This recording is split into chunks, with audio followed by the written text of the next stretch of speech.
Polisi menyebut Rumah Sakit Hasan Sadikin Bandung telah menerima 2 aduan lain dugaan pemerkosaan Dokter Priguna Anugrah Pratama. Bagaimana mencegah penyalahgunaan profesi dokter dan perlindungan terhadap pasien? Kami akan bahas bersama Guru Besar Psikologi sekaligus Wakil Rektor Bidang Akademik dan Kemahasiswaan Universitas Padjadjaran, Zahrotur Rusida Hiduan. Dan juga sudah bergabung bersama kami Yosepa Sri Suari, praktisi kepolisian yang juga mantan penyidik perempuan dan anak Polri. Selamat malam Ibu Sri, selamat malam Ibu Rosi, terima kasih sudah bergabung bersama kami di Sapa Indonesia Malam. Saya akan ke Bu Rosi. Ya, selamat malam. Saya akan ke Bu Rosi terlebih dahulu. Bu Rosi sebagai Wakil Rektor dari Universitas Padjadjaran, lalu bagaimana Universitas Padjadjaran dapat menindaklanjuti usai saat ini Kemenkes memonitorium PPDS anestesi, khususnya di Rumah Sakit Hasan Sadikin Bandung? Baik, terima kasih atas undangannya. Jadi memang kami mendapatkan surat ya dari RSHS bahwa Kemenkes sudah memoratoriumkan selama 1 bulan untuk prodi terkait dan hanya di RSHS. Oleh karena itu, ini kami pakai momen ini untuk mengevaluasi seluruh proses pendidikan yang ada di PPDS di Universitas Padjadjaran. Jadi kami memang menggunakan momen ini untuk mengevaluasi kembali, kemudian juga kami sebagai institusi pendidikan tentu saja bertanggung jawab untuk pelaksanaan kelangsungan pendidikan dari teman-temannya ya. Jadi kan di RSHS itu ada beberapa orang gitu ya. Nah, kami memastikan bahwa mereka tetap bisa melanjutkan pendidikannya dengan mencarikan rumah sakit jejaring dan juga memasukkannya ke rumah sakit Unpad. Nah, memang besok kami akan bertemu dengan Direktur Rumah Sakit Hasan Sadikin dan juga fakultas gitu ya. Kita akan mendiskusikan bersama mengenai langkah ke depan karena memang kami bermitra dengan RSHS sehingga kita akan membuat keputusannya bersama. Gitu. Oke, artinya moratoriumnya itu dihentikan sementara selama 1 bulan ya untuk semua dokter PPDS? Tidak semua dokter PPDS, hanya prodi anestesi ya. Ada berapa orang itu saat ini? Kurang lebih itu ada sekitar 40-50 yang ada di RSS ya.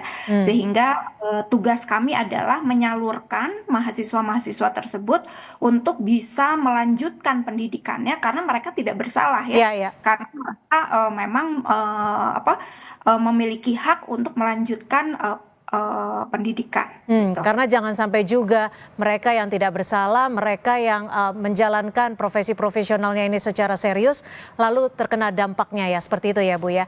Saya ke Ibu Sri, ini kan kasus yang bisa dikatakan tidak biasa, spesial dalam artian negatif adalah penyalahgunaan profesi dokter yang seharusnya dipercaya oleh pasien dan juga keluarga pasien tapi melakukan tindak pidana. Bagaimana Anda menganalisa kasus ini? Pertama, kasus ini kita harus memberi apresiasi kepada korban karena keberanian korban, keberanian keluarga korban, akhirnya kasus ini terungkap. Dengan terungkapnya kasus ini semakin memperjelas kepada kita bahwa profesi-profesi yang mulia itu menjadi kemasan yang empuk, kemasan yang bisa-bisa boleh terpilih, berlindungnya pelaku-pelaku seperti ini, predator-predator seksual. Lah, ini memberikan pelajaran kepada kita semua bahwa kekerasan seksual itu sesuatu yang sudah mengkhawatirkan, menumbuhkan awareness kita. Seorang dokter yang sedang sekolah, yang namanya orang sekolah tuh ada di dalam tekanan, tapi kok masih bisa punya otak sekotor itu. Terlepas dari persoalan individu yang memiliki kelainan psikologis dan apapun, kita tetap menumbuhkan kewaspadaan sosial dalam lingkup sehingga lembaga pendidikan pun menaruh atensi pada hal ini. Apresiasi yang kedua adalah kepada rumah sakit. Rumah sakit dengan serta-merta memberikan respon yang sangat cepat sehingga kasus ini terungkap. Kasus perkosaan itu adalah termasuk kasus yang rentan atau yang ringkih terhadap pembuktian. Alat bukti bisa disita oleh kepolisian sebegitu banyak, itu adalah sesuatu yang luar biasa. Berarti lingkup TKP itu semua orang di dalamnya berperan. Ini penghargaan buat rumah sakit yang bersangkutan, ya. Sehingga polisi pun demikian. Jadi cepat juga caranya bertindak. Itu yang perlu kita beri apresiasi pertama.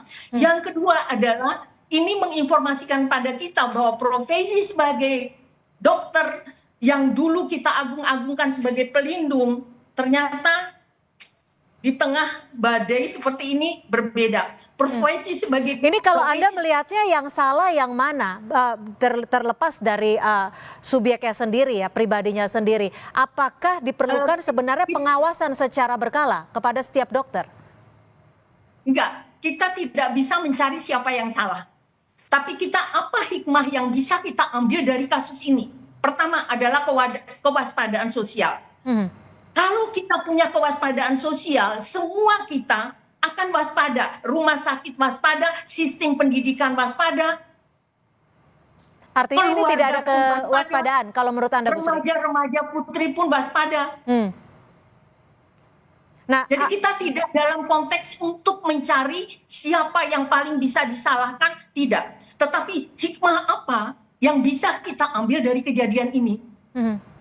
Oke, Bu Rosi, kalau dari Unpad sendiri, khususnya kepada dokter-dokter PPDS, ada tidak pengawasan psikologis secara berkala yang mungkin dilakukan setiap beberapa bulan sekali untuk memastikan kondisi psikologis mereka itu dalam kondisi yang baik? Karena kan kita tahu bahwa profesi dokter itu memiliki tekanan yang besar, jam kerja yang panjang, dan juga tuntutan baik dari keluarga pasien yang begitu besar.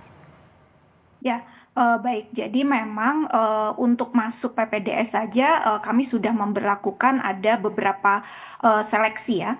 Salah satu psikotes, kemudian juga MMPI gitu ya. Nah, kemudian pada pelaksanaannya kami juga memiliki pusat konseling Unpad yang gratis dilakukan untuk semua sivitas khususnya mahasiswa. Dan juga kami memiliki biro psikologi lainnya gitu yang berbayar, klinik Unpad dan lain sebagainya, sehingga sana kami fasilitasi. Nah, kemudian ada kontak 24 jam yang bisa dihubungi oleh mahasiswa baik yang merasa ada permasalahan pribadi ataupun merasa ada dibully dan lain sebagainya. Yang pertama itu langsung kepada wakil dekan Fakultas Kedokteran gitu ya.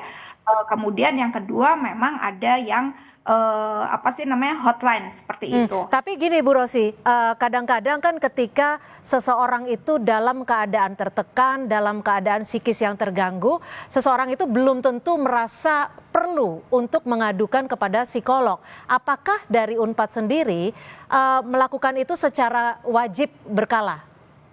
Ya, jadi memang pada saat ini kami sudah melaksanakan screening kesehatan mental, tapi memang pada saat ini masih untuk mahasiswa S1 gitu ya. Nah, pada saat ini kami sedang mengembangkan yang pertama adalah screening tools yang lebih pas gitu ya, agar bisa untuk itu tadi ya, screening setiap misalnya setahun sekali, kemudian nanti kami akan melihat mana yang dia dalam kondisi merah atau kondisi hijau dan lain sebagainya gitu ya. Itu yang dalam pengembangan dan insya Allah di tahun ajaran yang baru itu sudah kita berikan kepada seluruh mahasiswa Unpad baik S1 maupun spesialis. Ya, Bu Sri, ini kan kalau dilihat dari kasus ini secara garis besar, pasien selalu dalam posisi yang lemah. Karena secara prosedur medis, ilmu pengetahuannya mungkin tidak sama dengan dokter. Tidak begitu paham. Bagaimana Anda melihat perlindungan pasien di Indonesia? Ya, ini membuktikan bahwa perlindungan pasien lemah. Nah, barangkali perlu dibangun sistem bahwa tidak ada orang yang boleh masuk ruang pasien hanya sendiri. Jadi itu menjadi bagian dari prosedur tetap. Tapi selama ini, selama saya sakit, saya pernah dioperasi, pernah opname, Tidak pernah itu satu orang masuk pasti ada dokter, pasti ada perawat. Ada perawat satu, mesti ada perawat lain. Ini kok bisa gini? Ini juga menjadi pertanyaan besar. Apakah kepandaian si pelaku mengemas sedemikian rupa melihat si korban dalam kondisi terpuruk secara psikologis, secara mental, ayahnya dalam kondisi kritis, atau bagaimana? Nah, ini penyidik yang tahu. Nanti di pengadilan akan terbuka. Nah, kami berharap. Oke, tapi kalau Anda melihat kasus ini jumlahnya akan bisa bertambah atau seperti apa? Saat ini ada 3 korban. Ini kasus di balik layar. Yang namanya kejahatan, bukti 1 terungkap, ada 2 yang melapor. Artinya apa? Kalau kita tidak sadar, apakah kita tahu bahwa kita adalah korban? Apalagi dalam kita kondisi sakit. Dan ini sangat rentan. Ini perlindungan korban. Jadi makanya saya bilang hikmah dari kejadian ini memberikan pelajaran buat semua pihak yang menjadi subjek, apakah itu rumah sakit, apakah itu kampus, apapun itu, belajar. Oh, ini ada kejadian yang kayak gini. Manajemen risiko ini harus mulai diinventarisir. Bahwa perlindungan terhadap korban ternyata butuh effort lagi untuk ini masuk nih risk baru. Ya. Bu Rosi, sejauh ini sudah berkoordinasi sejauh mana dengan Polri sendiri? Ya, jadi ketika tanggal 9 ya, sudah ada konferensi pers bersama antara Polda, kemudian RSHS dan Unpad. Jadi kami sudah koordinasi gitu ya. Itu yang kemarin. Tapi pada tanggal 18 ya, ketika pelaksanaannya itu juga kami sudah terus memantau, karena bagaimanapun juga kami ada praduga tak bersalah ya. Jadi kami harus memastikan ketika membuat keputusan gitu ya, kami juga hati-hati walaupun kita tegas ya, kurang 24 jam kami sudah melakukan rapat ya, rapat dengan komite etik, kemudian surat langsung dikeluarkan untuk pemberhentian sementara itu pada tanggal 19-nya gitu ya. Jadi itu cepat sekali gitu. Langsung ada pembenahan sistem tidak, Ibu Rosi? Ya, jadi sekarang ini kami sedang mengevaluasi nih, tidak hanya pada prodi tersebut, tapi ke semua prodi gitu ya. Kami ingin melihat apakah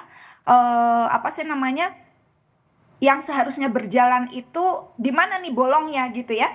Nah, kemudian juga kami berencana untuk berdiskusi dengan mahasiswa PPDS kami gitu ya. Jadi kami sudah jadwalkan, kami juga ingin mengetahui gitu ya kondisi yang ada di lapangan seperti apa. Baik, terima kasih Guru Besar Psikologi sekaligus Wakil Rektor Bidang Akademik dan juga Kemahasiswaan Universitas Padjadjaran, Bu Zorotur Rusyida atau Ibu Rosi, dan juga Bu Yosepa Sri Suari, praktisi kepolisian yang juga mantan dari penyidik perempuan dan anak Polri. Terima kasih Ibu-ibu, selamat malam.